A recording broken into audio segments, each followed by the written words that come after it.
Y hoy vamos a compartir un texto acerca de regalos. ¿Les gustan los regalos? Hoy hay regalos para todos. ¿Listo? Y usted puede ir a la carta a los Corintios, capítulo 1. Carta a los Corintios, capítulo 1. ¿Listo? Y me dice cuándo lo tienen ahí. Primera carta a los Corintios. Es en el Nuevo Testamento. Está después del libro de Hechos, Romanos.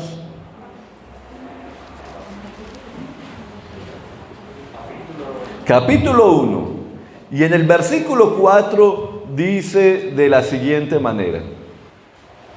¿Lo tienen? Capítulo 1, versículo 4. Dice así: siempre doy gracias a Dios por ustedes, pues Él, en Cristo Jesús, les ha dado su gracia. Unidos a Cristo se han llenado de toda riqueza, tanto en palabra como en conocimiento. Así se ha confirmado en ustedes nuestro testimonio acerca de Cristo. De modo que no les falta ningún don espiritual mientras esperan con ansias que se manifieste nuestro Señor Jesucristo.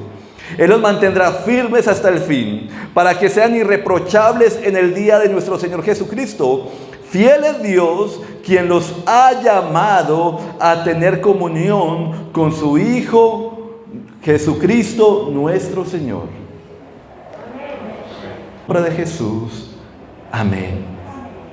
No sé si alguna vez usted ha pensado cuál sería el mejor regalo que uno pudiera recibir, o cuál sería el regalo que a usted le gustaría tener. Para mí, en lo personal, para mí los mejores regalos son los regalos útiles. O sea, si a mí me regalan algo decorativo, muy rico, es bonito y uno lo ve agradable y hermoso. Pero en lo personal creo que que anhelamos mucho los regalos útiles, que nos sirvan para algo. Un ejemplo, yo me imagino que el mejor regalo para un campesino puede ser un pozo de agua, puede ser un tractor. Yo me imagino que el mejor regalo para alguien que está estudiando diseño gráfico o que tenga que usar un computador para su trabajo, el mejor regalo es un buen computador. Que tenga la memoria suficiente, que tenga todo lo necesario para cumplir eso que a él le gusta. Yo me imagino que el mejor regalo para un atleta es que un día especial, le regalen esos tenis maravillosos para trotar, para correr.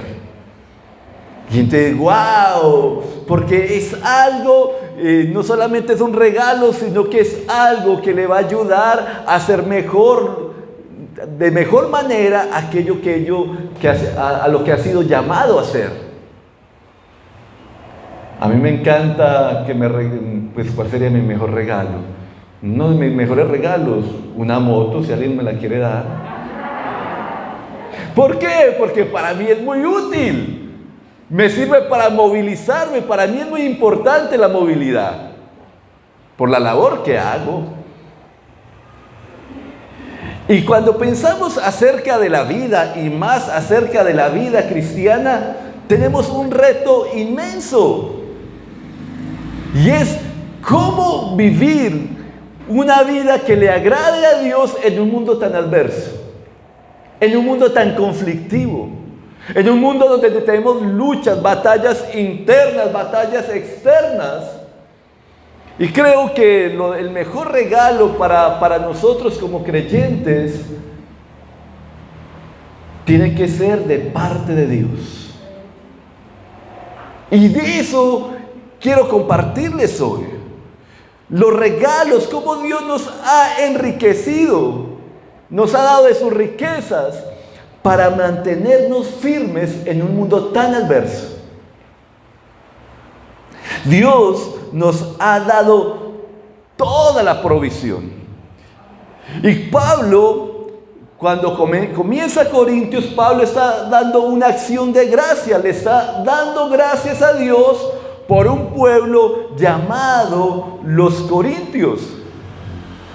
porque queda una ciudad llamada Corintio, una ciudad que pertenecía al Imperio Romano, pura cultura romana. Y allí había una iglesia. Y Pablo les escribe a ellos. Cuando usted lee bien esa carta, me gusta porque es una carta de exhortación. Sin embargo, Pablo no comienza a decirle sus males y sus defectos. Pablo comienza dando gracias a Dios por las cosas bonitas que había en esa iglesia.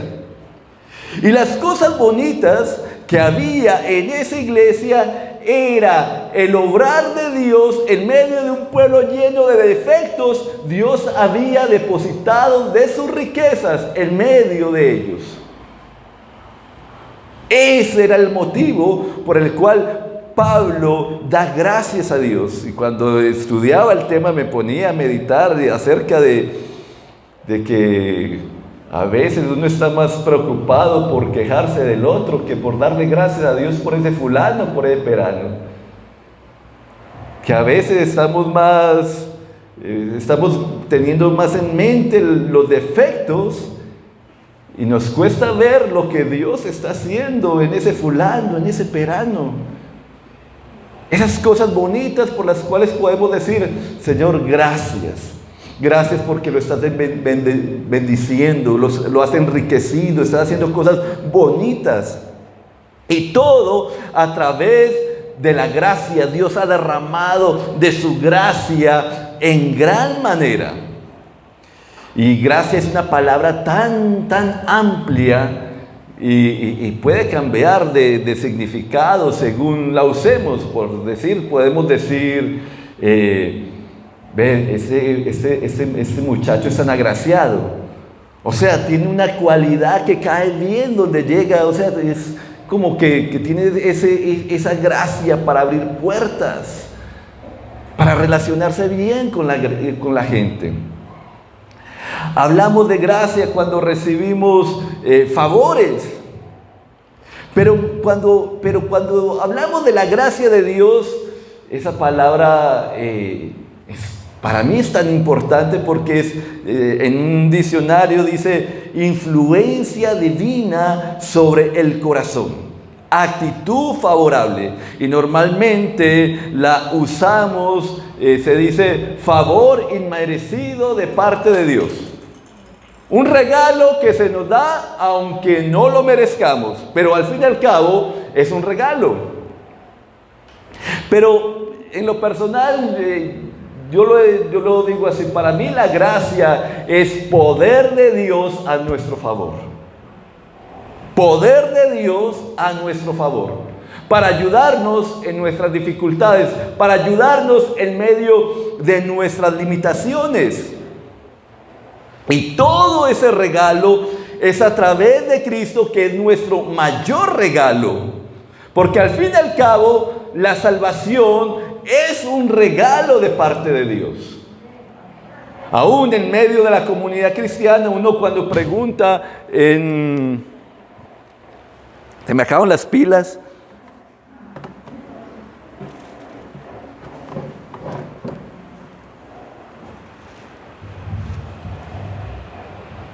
Gracias, David. Unos. En medio del cristianismo uno le pregunta, ¿y vos qué? ¿Vas para el cielo? Sí, yo estoy haciendo todo el esfuerzo por ganarme el cielo. Y todavía la gente tiene la mentalidad como si uno pudiera ganarse el cielo. No tenemos cómo ganárnoslo. Gracias, David. No tenemos cómo ganarnos el cielo. La salvación es un regalo de Dios que es concedido a través de Jesucristo cuando alguien pone su fe en aquel que murió por ti, pecador indigno, pero que a través de Jesús Dios te hace digno y te arrepientes, lo ves como su nombre, lo que significa el nombre de Jesús, Salvador. Tú me has salvado, tú me has perdonado, tú me has librado de este mundo de maldad y del poder de los espíritus que se mueven en el aire.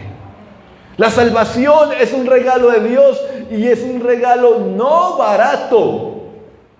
Es un regalo muy costoso porque pensamos, bueno, yo no sé si es que tenemos la costumbre de regalar las cosas baratas. Entonces, si nos acostumbramos a regalar cosas baratas, entonces no hay...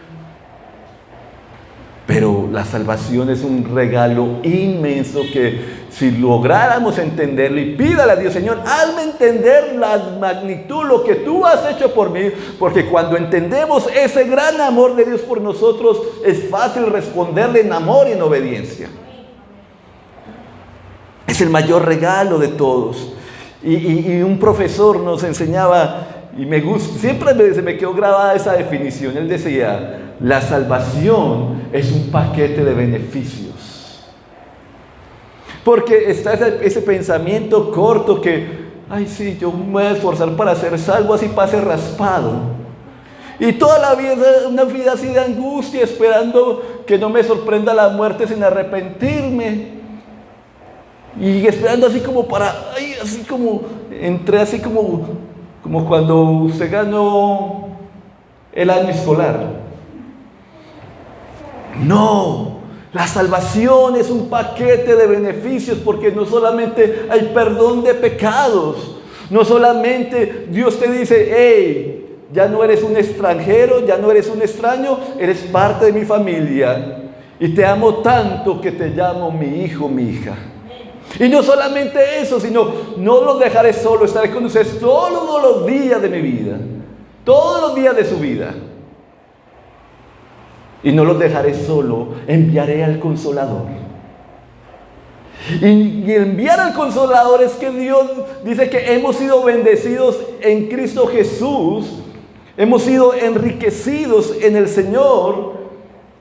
Es algo constante en la Escritura. Nos ha dado todos sus beneficios. Tenemos acceso al cielo para que Dios responda, nos dé todos los suministros que necesitamos para vivir en esta vida, todos los regalos que necesitamos para vivir, para ser ese hombre, esa mujer que Dios ha querido que tú siempre seas. Sin embargo, a veces pensamos en la gracia como una idea bonita, subjetiva, que no es práctica en la realidad. Y así tomamos muchos conceptos del cristianismo donde decimos, ay, tan bonita esa palabra, tan hermosa, pero que nos cuesta ponerla asentarla y vivirla. Es como esas, yo no sé, yo creo que eso ya no se usa, pero de pronto todavía se usa. Mamita, yo te quiero regalar todas las estrellas. Yo te amo tanto. Esa estrella que alumbra, la que más alumbra, tómala, es tuya.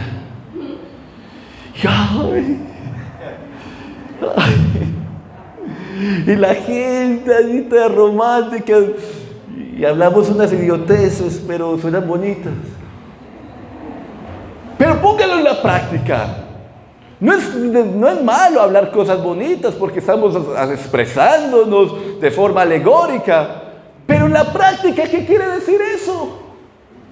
En la práctica, en el momento de dificultad, de adversidad, ¿estás dispuesta a darlo todo?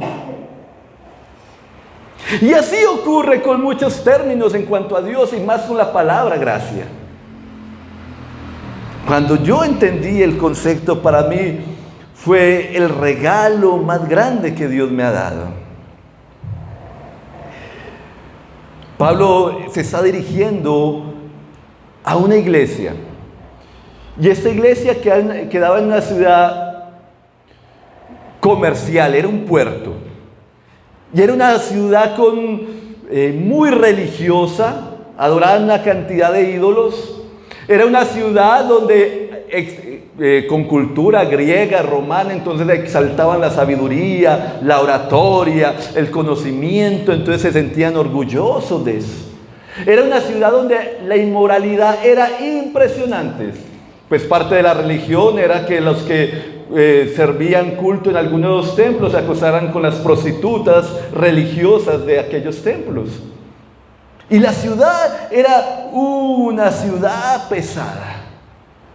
Y en medio de esa ciudad donde donde estaba una comunidad que había salido de esa cultura, estaba influenciada por esa cultura, no necesitaba una palabra bonita, sino algo real en sus vidas para poder enfrentar aquello que vivía.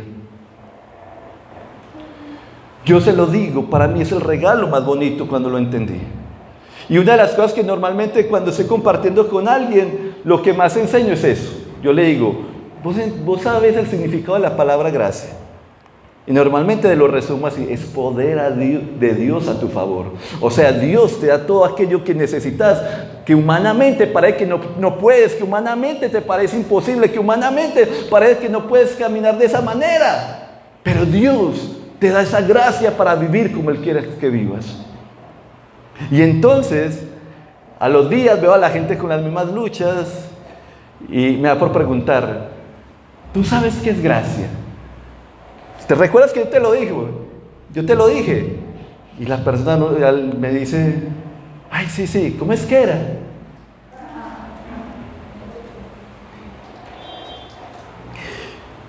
Cuando yo comencé la vida cristiana, por un lado tenía mucha alegría, ese fervor, esa emoción. Yo les he contado, lo primero que hice fue comprarme un pantalón de pliegues porque quería parecerme lo más posible a un evangélico.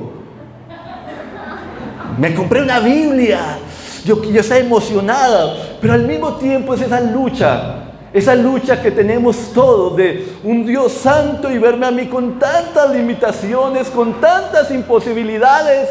Y entonces yo empezaba a caminar para agradar a Dios y veía y me sentía tan acusado porque veía cosas tan feas en mi corazón y veía que por más que me esforzaba, parecía que no tenía la medida.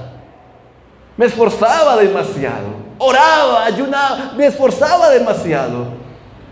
Y lo que hacía estaba bien, el problema es que tenía el concepto erróneo. Quería ganarme, ser merecedor de algo que Dios ya me había regalado. Su gracia. Y cuando yo entendí eso, que la vida cristiana no se trata de qué tan fuerte eres tú, sino de cuánto confías en aquel que te llamó para que te sustente, ese día marcó mi vida.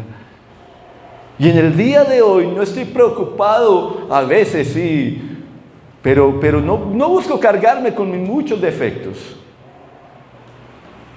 Lo que hago es, en vez de centrarme en mis falencias, Señor, pongo la mirada en ti, Jesús. Poderoso eres tú para ayudarme en medio de esa debilidad, en medio de esa lucha. Tú lo sabes. No me quiero frustrar. No quiero, porque Dios nos llamó para disfrutar. Sí, tenemos luchas y batallas, pero la vida cristiana se debe gozar y disfrutar. No para vivir ahí en una tensión constante. No. Por eso Dios ha derramado, dice Dios nos ha dado todo a través de su gracia y nos ha dado de su riqueza. Y cuando hablamos de riqueza, estamos hablando de abundancia. Dios ha puesto abundancia a nuestro favor. Hemos sido bendecidos con toda bendición en Cristo Jesús en los lugares celestiales. Hemos sido enriquecidos en Dios. Tenemos todos los beneficios del cielo a nuestro favor.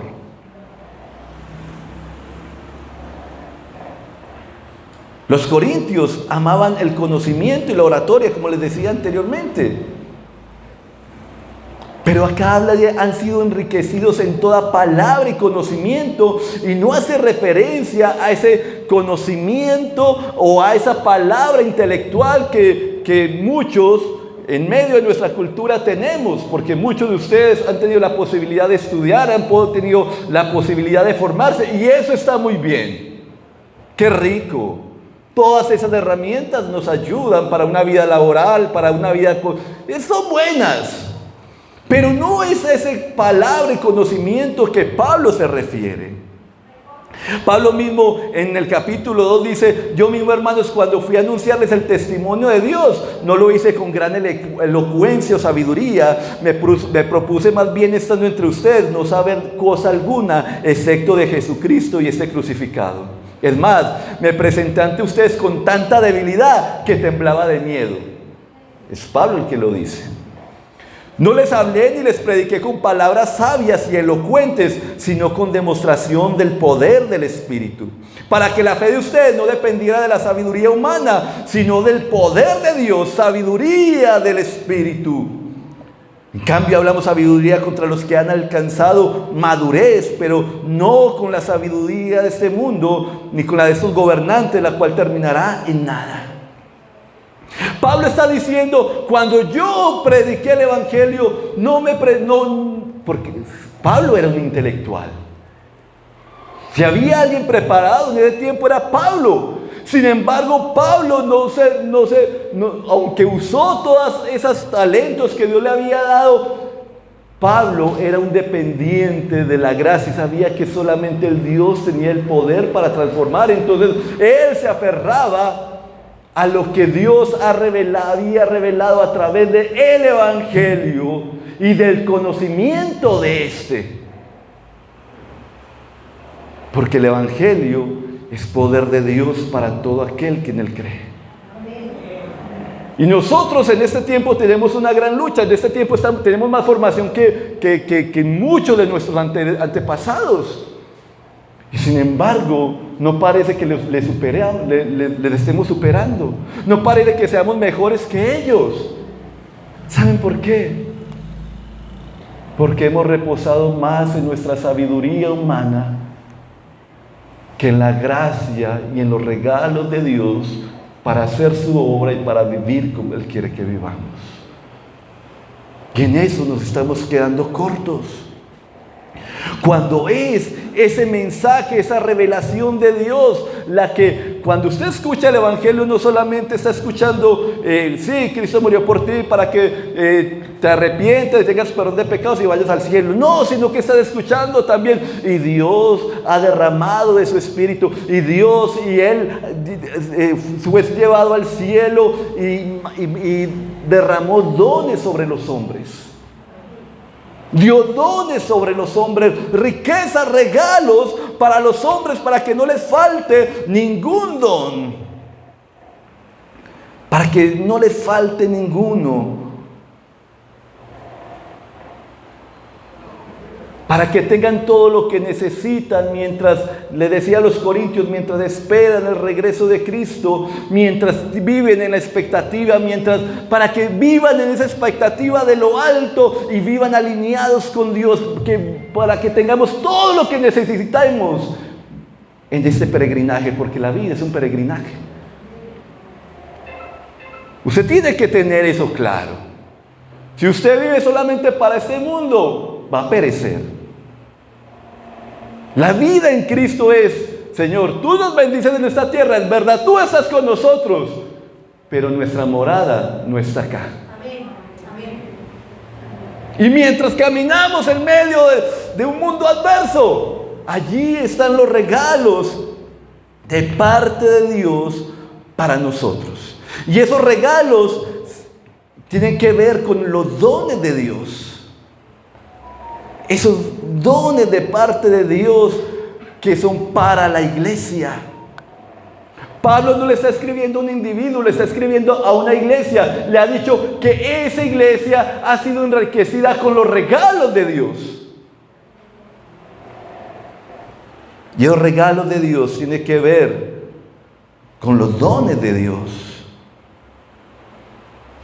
Y usted puede encontrar en 3 capítulos los más conocidos acerca de los dones: Romanos 12, 1 Corintios 12 y Efesios 4, y habla una cantidad de dones. Habla de profetizar, repartir, servir, presidir, enseñar, hacer, misericordia, exhortar. Palabra de sabiduría, profecía, palabra de ciencia, discernimiento de espíritu, diversos géneros de lengua, dones de sanidad, interpretación de lenguas, hacer milagros. Apóstoles, pastores, profetas, maestros, evangelistas. Todo un paquete de dones de Dios para la iglesia. Y los dones son diferentes a los talentos.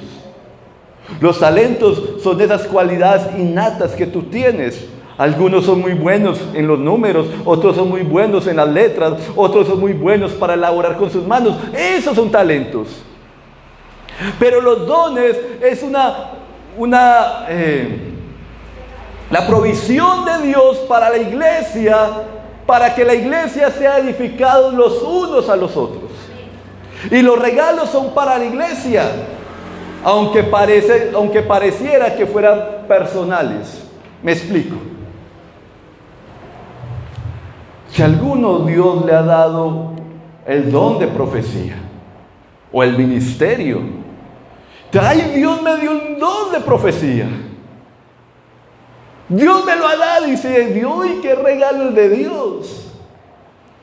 El regalo, aunque aparentemente es para usted, es para la iglesia.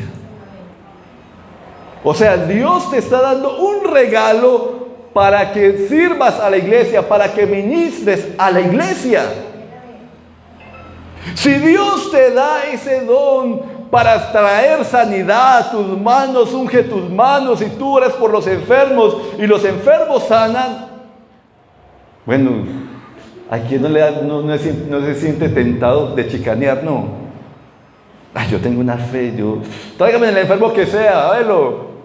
Qué rico, ¿cierto? Tener esa fe.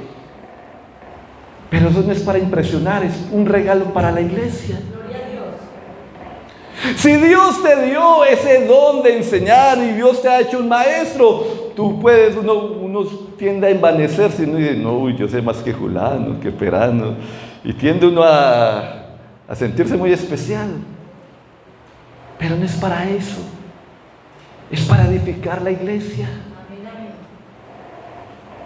Todos los regalos de Dios son para edificación, para formar, para transformar a un pueblo. Y constantemente el contexto de los capítulos de los dones hablan acerca de eso. A cada uno se le da manifestación especial del Espíritu para el bien de los demás. También nosotros, aunque formamos un solo cuerpo en Cristo, a cada miembro está unido a todos los demás. Él mismo constituyó a unos apóstoles, a otros profetas, a otros evangelistas, a otros pastores maestros, a fin de capacitar al pueblo de Dios para la obra del servicio, para edificar el cuerpo de Cristo. De este modo llegamos a la unidad de la fe y del conocimiento del Hijo de Dios, a una unidad perfecta que se conforma a la plena estatura de Cristo. Los 3 capítulos hacen énfasis en edificar un cuerpo. Y Dios a ninguno ha dejado sin dones. Que no los conozcas es otra cosa. Que no lo estés pidiendo es otra cosa. Pero cada uno, Dios nos ha dado dones. Y esos dones son un regalo para ti, pero especialmente para la iglesia. Y ahí es donde cobra sentido identidad de iglesia. Ahí es donde cobra sentido pertenencia. Porque si tú no perteneces a una iglesia, si tú no tienes identidad con la iglesia, entonces te estás perdiendo los regalos que Dios depositó sobre la iglesia. Si tú no tienes identidad como iglesia, entonces posiblemente puedas tener algún don, pero no lo estás usando como es debido, porque es usarlo para la iglesia. Y entonces algunos piensan y dicen, yo me congrego, pero yo no pertenezco a ninguna iglesia. No es el modelo bíblico. Cuando tú estás en varias iglesias y no perteneces a ninguna, y si no perteneces a ninguna, no estás disfrutando de los dones, de los beneficios que Dios está moviendo en medio de esa iglesia. No estás recibiendo la edificación. La gente, parte de la gran edificación de la iglesia es esto que estoy haciendo acá, que es predicar el evangelio. Actuando como pastor y actuando como maestro. Estoy edificando, les estoy enseñando para que ustedes puedan despertar su fe y apropiarse de lo que Dios ha hecho. Pero es incorrecto pensar que solamente Dios está usando al pastor o a quien predica para actuar en medio de su pueblo. En lo personal, yo he sido un bendecido de la gracia de Dios a través de hombres y mujeres. Y muchas veces no son predicadores. Muchas veces es alguien que tiene un don especial de parte de Dios. Y en medio de alguna crisis me lo ha impartido. Ha orado por mí, me ha ministrado, me ha dado una palabra de sabiduría, de consejo. Porque ese es el ámbito de la iglesia. Dones, porque todos vamos en pro, vivimos en un mundo difícil, pero somos la iglesia de Dios. Dios se mueve en medio de la iglesia, Dios capacita a su iglesia y vamos a crecer. Vamos a ser edificados. Porque yo no sé usted, pero yo todos los días le oro, Señor, no me dejes igual. Y sé que Dios ha transformado mi vida. Y sé que no soy el mismo de ayer, pero no quiero seguir siendo el mismo de hoy. Porque lo divertido, lo espectacular del Evangelio es que no hay una pausa. Usted pausa, usted pone su vida en pausa con Dios porque usted quiere. Pero en Dios no hay pausas. En Dios hay avance. Y vamos avanzando. Nos vamos enriqueciendo. Toda esa riqueza es para presentar a un pueblo lleno de faltas como un pueblo intachable. Léase la carta, esa va a ser la meta de estos días. Léase Corintios, Primera de Corintios. Léaselo 1, 2, 3 veces. Y hay gente que dice, ay, que fuéramos como la iglesia primitiva. Te digo, ¿a cuál te refieres? Porque cuando vos vas a Corintios, qué iglesia ¿por qué? Porque es un pueblo que sale de una cultura pesada. Y llegan a la iglesia y creen en Jesucristo, pero todavía tienen ese bagaje de toda una vivencia, acostumbrados a adorar ídolos, acostumbrados a la inmoralidad sexual, acostumbrados a una cantidad de cosas, y ya de un momento a otro, Dios, ustedes son santos. Y Dios los llama santos, los separados para Dios. Y uno se piensa, ¿será que Pablo muy adulador o no? Pero así lo ve Dios. Santo significa separado. Y cuando Dios piensa en usted, está pensando, tú eres un santo, tú eres una santa. Porque así comienza el capítulo. Un saludo a los santos que están en Corintio. Y a veces luchamos con esa palabra. Y yo digo, hey, San David, San Sergio. Y uno, no, yo soy un pecador. ¡Claro! Pero ha sido santificado, ha sido separado para Dios. Y a veces nos gusta más identificarnos con el pecador, porque es tan importante su identidad, porque si usted simplemente es como un simple pecador, lo más posible es que así actúe. Pero cuando usted dice, yo soy un santo de Dios, y no es para chicanear, sino que eso pone el peso, Señor, tú me has llamado a vivir para ti. Y soy imperfecto, tengo muchas falencias, pero tú quieres perfeccionar tu obra en mí. Tú perfeccionarás tu obra en mí cada día. Y esos dones tienen un propósito. Los dones no son un adorno. Tenía un amigo en mi juventud y él anhelaba hablar en lenguas. En ese tiempo todos anhelábamos hablar en lenguas. Y él le pidió a Dios, dijo, Señor, bautízame, yo quiero hablar en lenguas. Y el Señor lo puso a hablar en lenguas. Y ese hombre contento. Y luego siguió su vida normal. Hasta el día de hoy, Es muy lindo, muy bello, pero todavía no sabe dónde está parado. ¿Por qué? Porque a veces no entendemos y lo que hace Pablo en Corintios es, Dios le ha dado riquezas, dones, pero ustedes tienen que saber para qué son y cómo y cómo se deben de usar.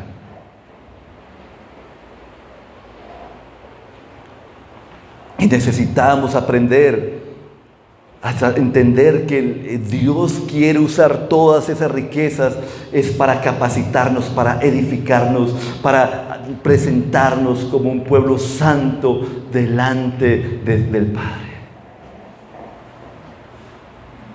Todo don es para beneficio del otro. Aún el hablar en lenguas. Porque si usted está hablando en lenguas, no es para impresionar al hermanito que tiene al lado que no habla. Y entonces como uno es, ay, aquel sí es muy espiritual, y entonces, ¡no! Pablo dice, yo hablo en lenguas más que cualquiera de ustedes. Pero en la iglesia hablo lo que la gente pueda entender. Y entonces yo pienso que si usted tiene el don de hablar en lenguas, usted tiene que volverse un intercesor, ponerse a interceder y pasar horas en su casa hablando en lenguas, intercediendo, dirigido bajo el Espíritu. Los dones son para edificar, no son adornos para impresionar. Y cada uno, y lo debemos de desear, y cada uno, y hay un regalo para cada uno. Y hay un regalo, y es para edificación de la iglesia.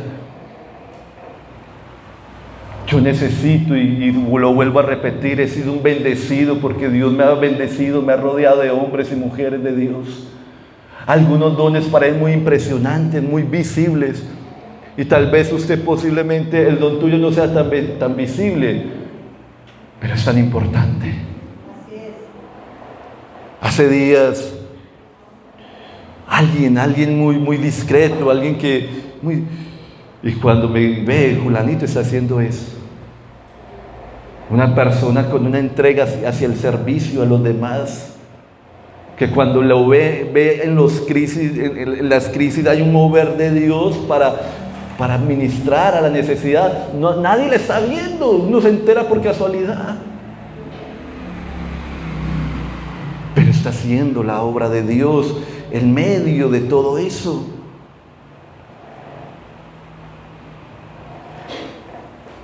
Así que Dios está actuando a través de su pueblo. Dios siempre ha querido habitar en medio de su pueblo. Es Dios en medio de nosotros, eso hace la diferencia. Es Dios en medio tuyo, eso es lo que hace la diferencia. Es Dios en medio de la iglesia. Y el Espíritu de Dios se mueve en medio de cada uno de los integrantes de la iglesia.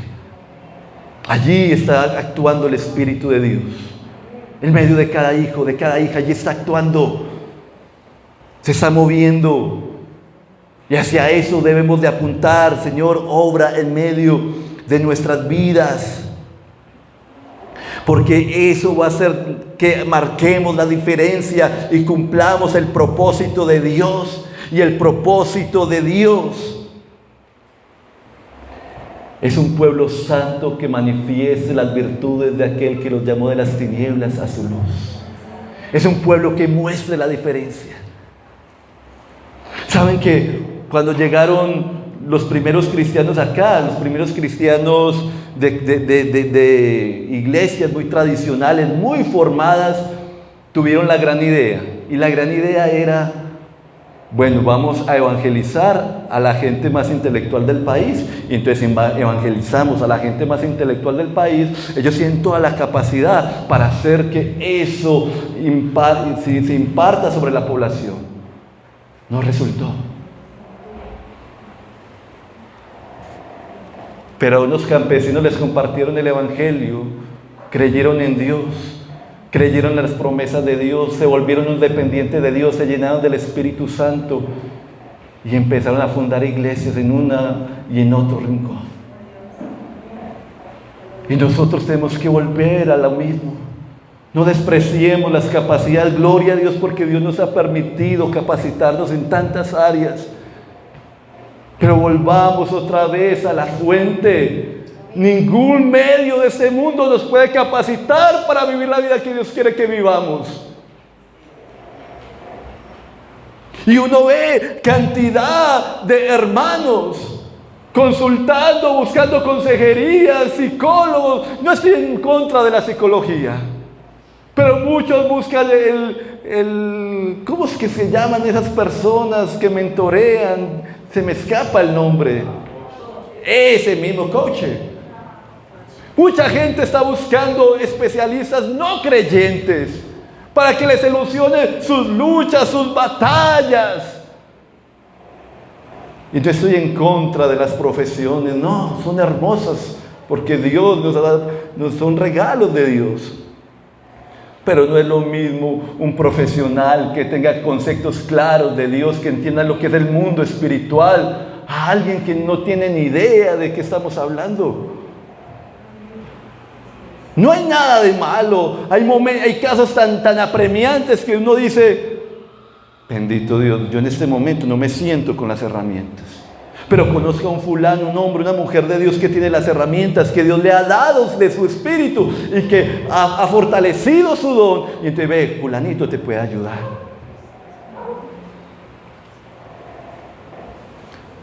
Pero creo yo que una de las razones por la que muchos creyentes están buscando tantos especialistas del tiempo, donde tenemos tanta bendición y donde la gente sufre tanto estrés, donde la gente, para mí es una locura alguien que tenga todas las comodidades y se quite la vida. Eso, yo no sé si hay un animal que haga eso fuera del ser humano.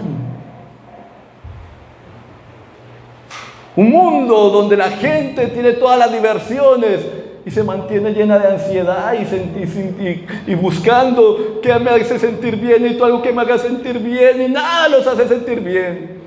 Y leen libros de autoayuda, y leen esto y aquello otro. Y desde mi punto de vista es porque están viviendo más con las expectativas de este mundo que con las expectativas de Dios. Cuando vivimos más con las expectativas de este mundo, usted va a buscar consejo en este mundo. Pero cuando vivimos con las expectativas de parte de Dios, Dios tiene todo el paquete para ministrarte, y no solamente para ministrar a tu vida, sino para prepararte para que tú ministres a otros. Y entonces es como aquel pueblo que todos los días el Señor le daba maná, pero no lograban ver la bendición de Dios porque tenían sus expectativas en el mundo y no en Dios. Y en vez de decir, gloria a Dios, nuestro Dios, nuestro sustento, nuestra fortaleza en la adversidad, en el desierto, decían otra vez, maná, qué pereza.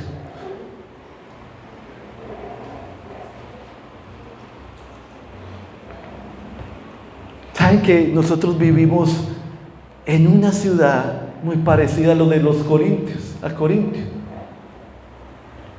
Nuestra ciudad es muy parecida. Nos sentimos muy orgullosos de ser paisas, nos creemos los más inteligentes de toda Colombia. Nos sentimos muy orgullosos de nuestra religiosidad. Hay un altar a la Virgen en cada esquina. Nos sentimos muy orgullosos de ese empuje, de ese esfuerzo personal. A mí nadie me tuvo que dar nada. Lo que tengo ha sido por mi esfuerzo. Nos sentimos muy orgullosos de ser una ciudad tan promiscua como Medellín. Y toda esa cultura ha afectado a la iglesia. Y muchos de los valores los vivimos en la iglesia. Y para muchos es normal. Para muchos es normal vivir una vida inmoral y al mismo tiempo buscar de Dios.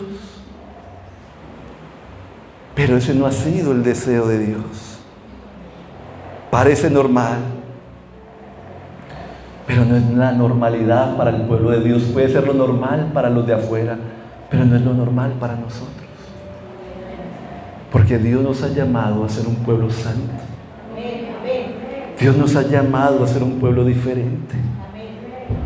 Dios nos ha llamado a ser transformados, y el que nos llamó es poderoso para mantenernos firmes, y el que nos llamó es fiel y poderoso para hacernos vivir en victoria en un mundo tan adverso. Pero tenemos que volver a depender de las riquezas del cielo más que de las riquezas de este mundo.